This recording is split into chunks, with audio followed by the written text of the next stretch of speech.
अस्सलाम वालेकुम जनाब, एक दफ़ा फिर इजाज़त आपकी खिदमत में हाजिर है और एक नए टॉपिक के साथ, नई पॉडकास्ट के साथ। और आज वी आर वेरी लकी कि हमारे दरमियान पाकिस्तान से ताल्लुक़ रखने वाली एक कामयाब शख्स मौजूद हैं। और जनाब हम आपको वेलकम कहते हैं अपने इस पॉडकास्ट में।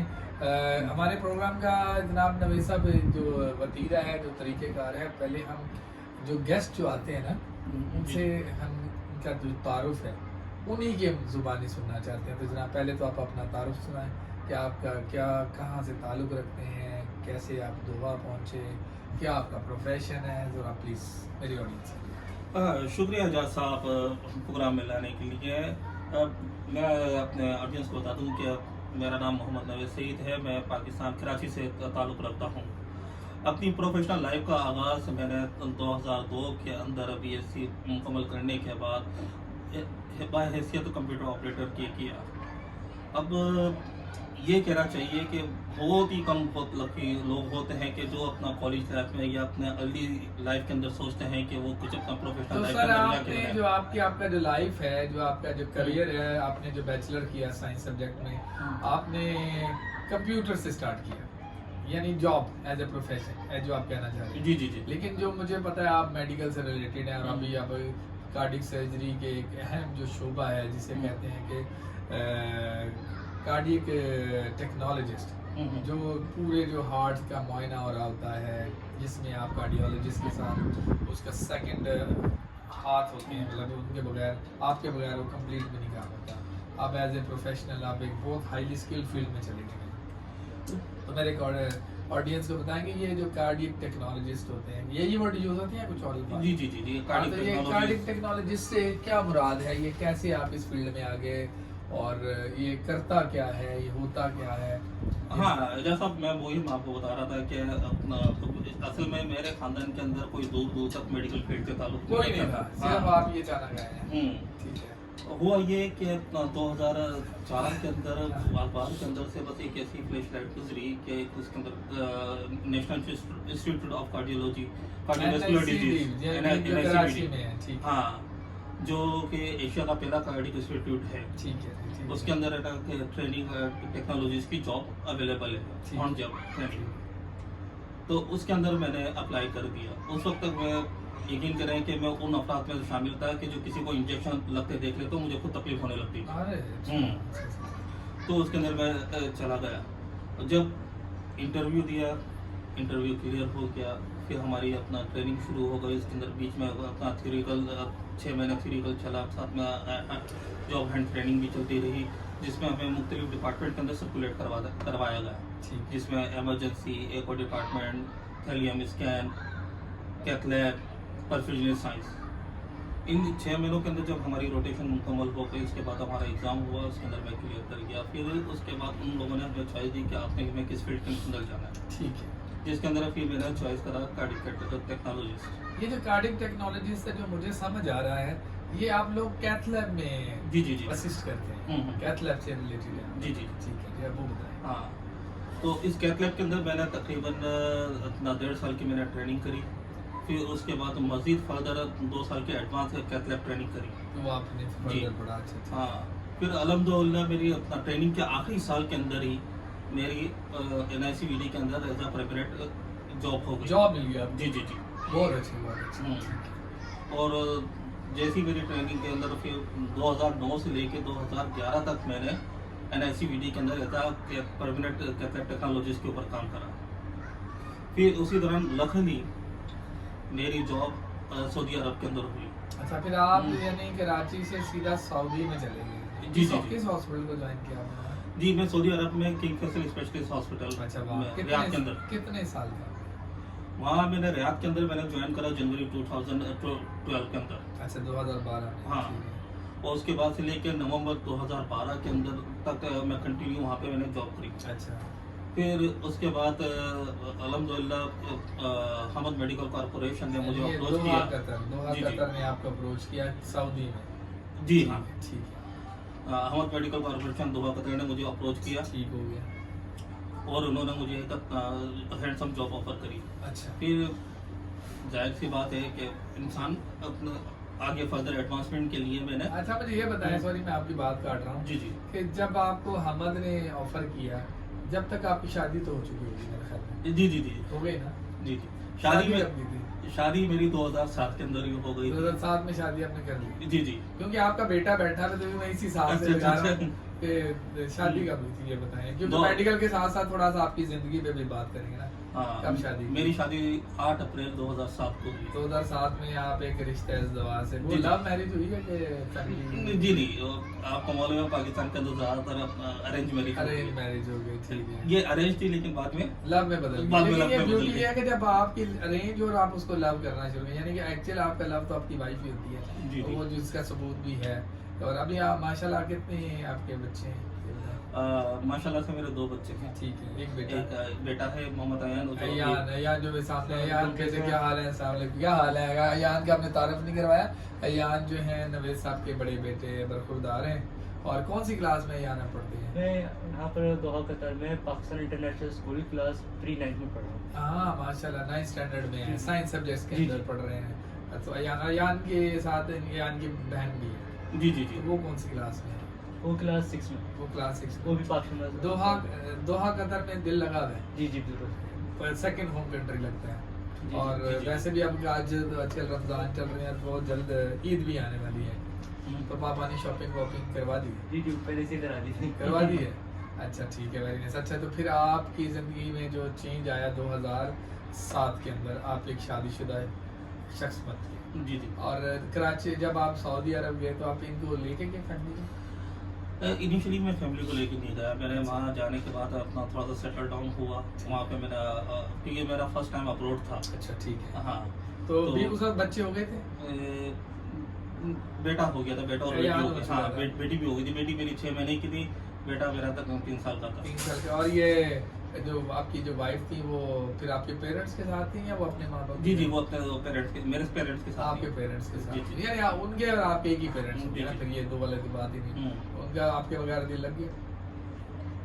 6 महीने बस 6 महीने, 6 महीने के बाद बस आपने वो, करवा लिया? लेकिन वो दिन भी बड़े मुझे लंबे लगे। अच्छा हाँ अच्छा, तो 6ठे महीने के अंदर मैं इन्हें लेकर आ गया सऊदी। हाँ तो वो इन्हें मैंने सरप्राइज दिया क्योंकि पहले मेरा ये था क्योंकि फर्स्ट टाइम मैंने अपना अब्रॉड में था। अच्छा। तो मुझे आइडिया नहीं था कि वहाँ छुट्टी वगैरह कैसे अप्लाई करनी होती है, क्या होता है हिसाब किताब। अब जब वो मैंने फर्स्ट टाइम मेरी ईद आई उन्हीं दौरान मैंने इनको बुलाना था। अच्छा हाँ। very nice। जब मेरा कौन सी ईद थी?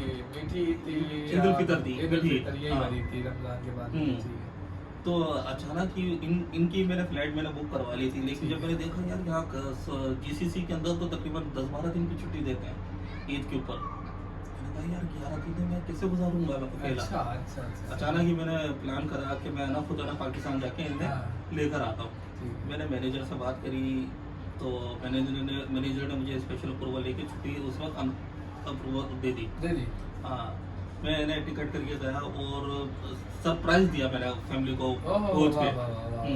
क्योंकि किसी को भी नहीं मालूम था पाकिस्तान के अंदर। कहने मेरे साथ तशरीफ ले आएंगे। हाँ क्योंकि इन लोगों ये तो बस एक्सपेक्ट कर रहे थे कि 1 हफ्ते बाद हमें 5 दिन के बाद जाना है। ठीक है। मैं अचानक ही ईद से 1 दिन पहले मैं पहुंचा। आप पाकिस्तान कराची? हाँ दोपहर को देख के ये सब घर वाले बड़े सरप्राइज रह गए और अच्छा है, बड़ी अच्छी ईद गुजारी उनके साथ और बड़ा अच्छा लगा मुझे इन लोगों को सरप्राइज दे के। और 5 दिन बाद इनको मैं अपने साथ लेके सऊदी आ गया। सऊदी अरब। तो हम्म। सऊदी से जब शिफ्ट हुए यहाँ पे, हम्म, तो गाइस इससे पहले कि मैं बात आगे बढ़ाऊं, वो तमाम लोग जो कि मेडिकल प्रोफेशन से ताल्लुक़ रखते हैं, तो ये देखें ये रोल मॉडल ऐसे लोग होते हैं कि आप अपनी फैमिलीज़ को भी शिफ्ट कर सकते हैं। और सबसे अच्छी खूबसूरती ये होती है कि आप अपनी फैमिली को भी अपने साथ रखें। ये तो बहुत ही खूबसूरत है, इतना ब्यूटी ऑफ द लाइफ है। यानी कि आपको फिर अपना आप लगता है, दूसरे लोग भी अपने लगने लग जाते हैं। देश परदेश जो प्रदेश है वो देश में आपने बदल दिया। अच्छा फिर जब आप इनको इधर दोहा में लेके आ गए तो ये साथ ही आपके यहाँ शिफ्ट हुए या वापस ये गए? सऊदीया से पहले ये था फाइनल एग्जिट करके, क्योंकि मैंने यहाँ पे मालूम करा तो इन्होंने कहा कि फर्स्ट आपको आना पड़ेगा। ठीक है। अगर आपकी फैमिली आ सकती है मगर अपना विजिट वीजे के ऊपर आएगी ठीक तो बेहतर है। यहाँ से एचआर ने मुझे यही सजेस्ट करा कि फर्स्ट आप ना अकेले आए ठीक है। और जैसे ही आपका QID बन जाए, आपकी है। डॉक्यूमेंटेशन पूरी हो जाए तो आप अपना फैमिली को कॉल करके कॉल कर सकते जी जी। तो मैंने जब यहाँ नवंबर 2019 के अंदर ज्वाइन करा तो उस वक्त कोविड की वबा चीन से स्टार्ट हो चुकी थी। पीक पे चल रही थी, स्टार्ट हुई थी। हाँ। जिस वक्त तक मेरा QID बना, इन लोगों का मैंने वीज़ा अप्लाई करा, तो उस वक्त तक ये पेंडेमिक दुनिया के दूसरे ममालिक में भी फैल फैल चुका चुकी थी। था। हाँ, ठीक है, ठीक है, तो ठीक उस दौरान रिस्ट्रिक्शन लगना शुरू हो गई, इन लोगों के वीज़ा मेरे पास आ गया, है। हाँ, इनकी मैंने फ्लाइट्स बुक करवा ली। ठीक है। बट अनफॉर्चुनेटली जिस दिन इनकी फ्लाइट थी, उसी से एक दिन पहले कतर ने हाँ, हाँ, ट्रेवल रिस्ट्रिक्शन लगा दी और तमाम फ्लाइट्स शट ऑफ हो गए। तो ये है कि बीच का तकरीबन 10 महीने ऐसे गुजरे जो इन लोगों के मैं बगैर रहा हाँ, कोविड के अंदर, कोविड का तो वो मसला इन था। लोगों के लिए भी बेहतर था। अच्छा अच्छा, हाँ। तो ये फिर कराची में रहे। हाँ, तो गाइस ये देखें, जनाब नवेद साहब ऐसे मेडिकल प्रोफेशन से ताल्लुक़ रखते हैं जिन्होंने कोविड में भी बहुत अहम किरदार अदा किया, और ये ऐसी जो शख्सियात होती हैं इनको मैं इसलिए आपके सामने लाता हूँ ताकि ये लोग आप लोगों के लिए इंस्पायरेशनल पर्सनैलिटीज़ हैं।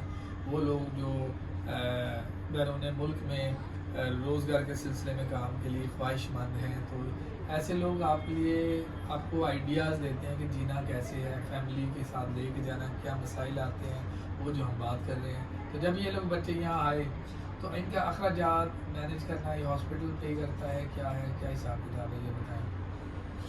सऊदीया के मुकाबले में इधर दुआ कतर अहमद में पैकेज थोड़ा सा अच्छा है, अच्छा था। पैकेज है, ठीक है। तो अल्हम्दुलिल्लाह एक कार्डियक टेक्नोलॉजिस्ट की तनख्वाह यहाँ पे इतनी है, लमसम अमाउंट अच्छा है कि आप अपनी फैमिली को साथ में रख के अखराजात अपना पूरे कर सकते हैं, और उसके अलावा भी आप जो है ना सेविंग कर सकते हैं। Very nice. इसका मतलब है गाइस, आप अगर ख्वाहिशमंद हैं तो बैरून मुल्क में काम करने के, तो जनाब आप ज़रूर जाएं।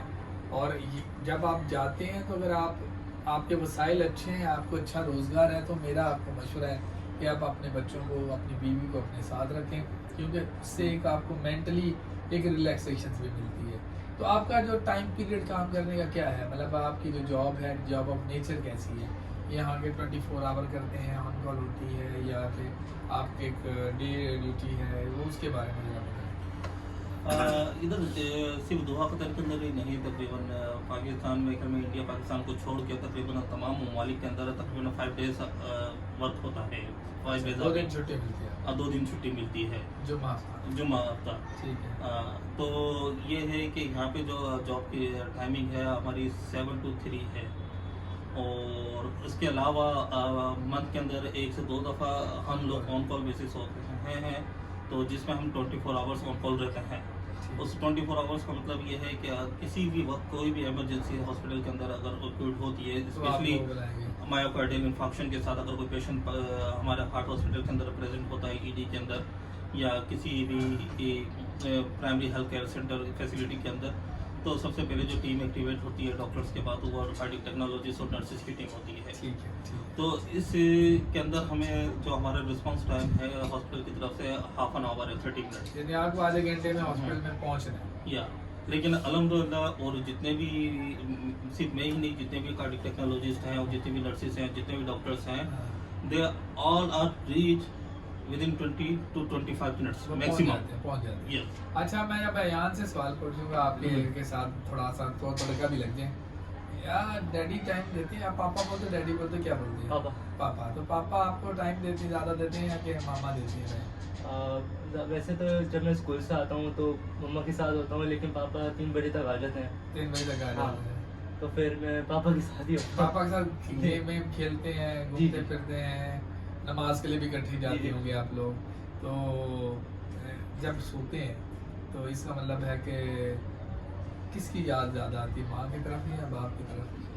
हाँ, जब सोते हैं। जब सोते हैं, सोने से पहले जब बच्चे होते हैं तो आदत होती है मैं मामा के पास जाके पहले प्यार लूँ फिर सो जाऊँ, या कि मम्मा मम्मा याद है। सही है, ठीक है। ये तो एक फितरत है कि बच्चों को माँ पालती है तो उनसे प्यार करती है। तो नवेद, आप सिर्फ मेरे जो ऑडियंस हैं, मेरे जो देखने वाले हैं, ख़ासतौर पर वो जो आपके प्रोफेशन से ताल्लुक़ रखते हैं या आपके प्रोफेशन में तालीम हासिल कर रहे हैं, डिग्रीज हासिल कर रहे हैं, उनके लिए आप क्या पैगाम देना चाहते हैं? उनका मुस्तकबिल क्या है, फ्यूचर क्या है इंटरनेशनल, वो बताएं। अच्छा, जैसे कि मैंने शुरू में बताया था कि मेरी पूरी फैमिली के अंदर, पूरे ख़ानदान के अंदर कोई मेडिकल फील्ड से ताल्लुक़ नहीं रखता था जब तक मैं नहीं गया। लेकिन फॉर्चुनेटली अल्हम्दुलिल्लाह कि मुझे देख के, मेरी करियर सक्सेस देख कर तकरीबन खानदान से 3 अफराद हैं ऐसे जो बाद में इन्होंने मेडिकल फील्ड को ज्वाइन करा। अरे very और nice. माशाल्लाह पाकिस्तान के अंदर ही, अभी वो फिलहाल पाकिस्तान के अंदर ही है, लेकिन पाकिस्तान के अंदर ही रह के एक हैंडसम अमाउंट वो कमा रहे हैं और अपनी फैमिली को पाल रहे हैं। और मैं ये बता दूं कि एजुकेशन, तालीम आपकी किसी भी स्टेज पे नहीं रुकती। ठीक है, अब मैं इसकी मिसाल में ये दे दूँ, खासतौर पे मैं एक क्रेडिट देना चाहूँगा अपने बेटे मोहम्मद अयान को कि 2018 के अंदर इसने मुझे इतना इंकरेज करा कि आखिरकार जाके मैंने अमेरिकन बोर्ड का एग्ज़ाम दिया जो हमारी फील्ड से रिलेटेड है, कार्डियक टेक्नोलॉजीज का RCIS। Really? Very much. ये तकरीबन ये कह रहा है कि तकरीबन 16 साल के बाद मैं स्टडी करने बैठा, जो मुझे एक इम्पॉसिबल काम लगता था। और इसकी हेल्प से आपने कर लिया। हाँ, अच्छा मैं शायद अवॉइड भी कर जाता, लेकिन ये कंटिन्यू मुझे जैसे पॉट करता रहा। मोटिवेशनल है, बट स्टिमुलेट करता है कि भाई करना है आपने। आपको पापा कॉफी बना व्हेन के यू विल देना। डू द एग्जाम, पापा अच्छा, व्हेन कॉफी यू विल बना डू द के देते एग्जाम। हैं। हाँ। तो इस दौरान इनकी अपना ड्यूटी ये होती थी, ये लोग कॉफ़ी बना के देते थे जिस वक्त मैं स्टडी करता था। तो इन लोगों की मोटिवेशन और इन लोगों की सपोर्ट के साथ, अपनी फैमिली की सपोर्ट के साथ मैंने RCIS का एग्ज़ाम दिया। और जिसे बोले कि बहुत कम अरसे के अंदर मैंने तैयारी करके उसको मैंने अच्छे नंबरों के साथ पास कर लिया। और वो RCIS का एग्ज़ाम ही है जिसके बिना के ऊपर मुझे ये अहमद मेडिकल कॉरपोरेशन ने मुझे अप्रोच करा लिंक्डइन के थ्रू। ठीक है, जिसमें मैंने अप्लाई नहीं करा था। मैं अपने तमाम जो कार्डियक टेक्नोलॉजीज हैं उनको मैं मशवरा देना चाहूँगा, क्योंकि अब दुनिया चेंज होती जा रही है। बिल्कुल जी, बिल्कुल। अब ऐसा नहीं है कि आप किसी के रेफरेंस के जरिए किसी इदारे के अंदर लगे या किसी के अपना मैनुअली Source. दरखास्तें जमा करवाते रहे हैं। अब वर्ल्ड एडवांस हो चुका है। आप अपना लिंक्डइन के ऊपर प्रोफाइल बनाएं, उसको ओपन फॉर जॉब रखें अगर आप अपना जॉब के लिए कहीं हंटिंग करना चाहते हैं, ताकि लिंक्डइन के ऊपर जो एम्प्लॉयर हैं वो आपका प्रोफाइल देखें। अगर आपका प्रोफाइल अट्रैक्टिव होगा, डेफिनेटली दे विल अप्रोच। तो ये चीज़ है। और इंशाल्लाह मैं अभी भी आगे भी एग्ज़ाम देने का सोच रहा हूँ वेरी इंशाल्लाह। Nice, very nice. तो बस इसके लिए प्रिपरेशन चल रही है। तो अयान, अभी ज़रा मेरे सब्सक्राइबर को ज़रा मैसेज दो कि ये चैनल को सब्सक्राइब करें, इस चैनल को सब्सक्राइब करें, शेयर करें, वीडियो को लाइक करें, और जितना ज़्यादा हो सके अपने रिलेटिव्स, फ्रेंड्स को आप शेयर करें ताकि उन्हें भी नॉलेज पहुंच सके। हाँ, क्योंकि ये चैनल मेडिकल से रिलेटेड है। तो आप अगर चाहते हैं कि मेडिकल की बातें सीखना या इंटरेस्टेड हैं तो इसको सब्सक्राइब करें, बेल आइकन के बटन को दबा दें। और इस तरह की जो मोटिवेशनल पर्सनैलिटीज़ हैं, इंस्पायरेशनल पर्सनैलिटीज़ हैं, उनको हम लेके आपके पास आते रहेंगे। और अभी ये आज के लिए तो ये छोटा सा एक सेशन था।